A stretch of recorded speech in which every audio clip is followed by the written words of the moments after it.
Les Journées internationales des femmes et filles de sciences et de technologie ayant été adoptées lors de l'Assemblée générale des Nations unies afin de promouvoir l'accès et la participation pleine et équitable des femmes et filles face aux enjeux qu'offrent la science et la technologie, a déposé sa 4e édition à la Chambre de commerce de Libreville grâce aux promoteurs Nkuna Okuma et V. Georges le samedi 15 février 2025. Quand on regarde les sessions de CAMES, elles sont de plus en plus nombreuses.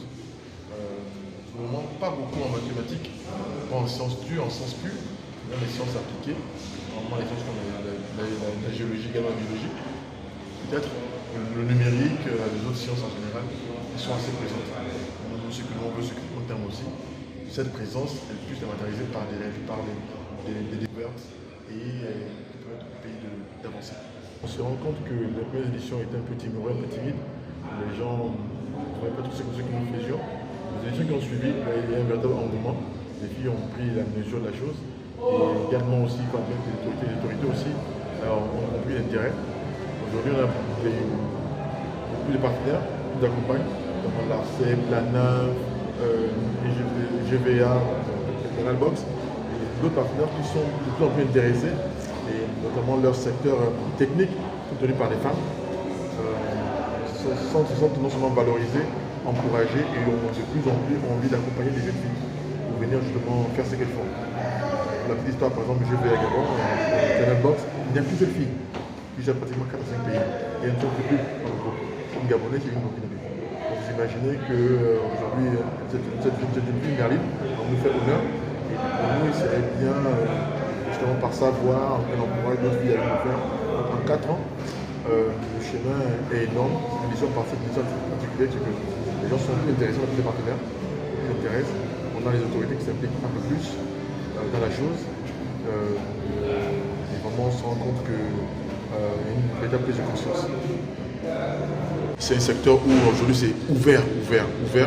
On a vu que dernièrement, par exemple, à l'UEB a été ouvert une partie scientifique, un département scientifique, qui notamment tenir compte dorénavant des métiers comme le e-commerce, tout le reste, le développement d'applications web, par exemple, qui peut être fait par les essais littéraires.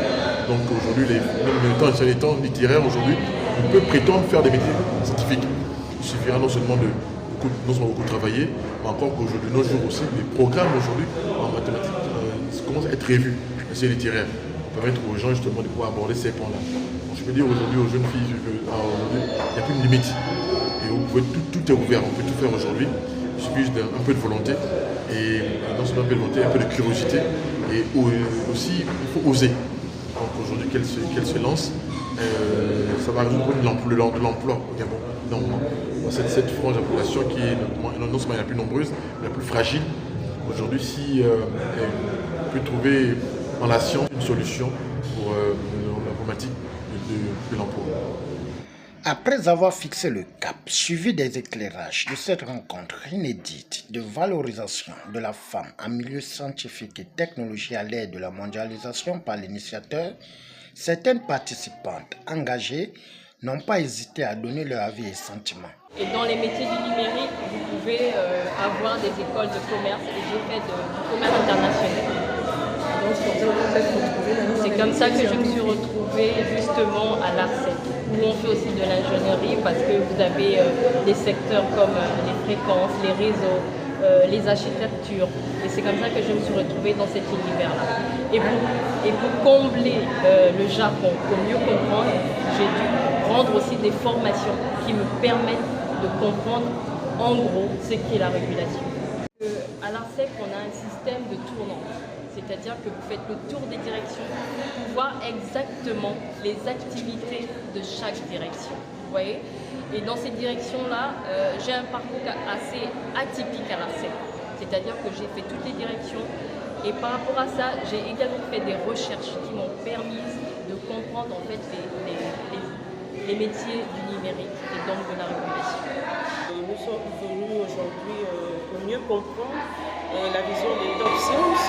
Ils ont manifesté le besoin, nous avons essayé de les accompagner parce qu'également à la NINF, nous avons beaucoup de femmes scientifiques à des postes assez sensibles, notamment même le directeur général adjoint de la NINF, c'est une dame, une jeune dame, au parcours scientifique également. Donc ça fait partie de nos valeurs, ça fait partie de nos missions, promouvoir la femme scientifique, parce qu'en général, de façon globale, la NINF a vocation au numérique, à l'infrastructure numérique, les fréquences radioélectriques, etc. Lorsque j'avais 12 ans et que je passais en classe de 4e, mon père a eu une excellente idée de m'envoyer en colonie de vacances au parc de la Lékédi. Et en y allant, j'ai découvert toutes les énergies, aussi bien fossiles, les énergies renouvelables, l'électricité. Et de là est né le déclic. C'est comme si mon cerveau s'était ouvert et j'ai dit, c'est ce que je veux faire.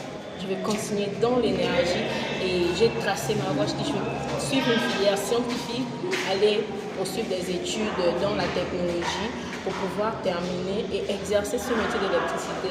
Et au fil des années, plus les classes passaient, plus je m'affirmais et c'était comme une évidence pour moi que c'était vraiment ce qu'il fallait faire. Et aujourd'hui, je suis pleinement épanouie dans ce métier et je découvre, il y a beaucoup de dangers, c'est vrai, mais c'est même ces dangers-là qui rendent encore ce métier aussi passionnant qu'il est. Nous notons que cette rencontre est un carrefour d'échanges et d'expériences professionnelles en extirpant la peur et le manque d'engagement des femmes dans ce milieu catégorisé par un fort pourcentage d'hommes qui parfois sont surpris de vivre la rigueur et le professionnalisme des femmes.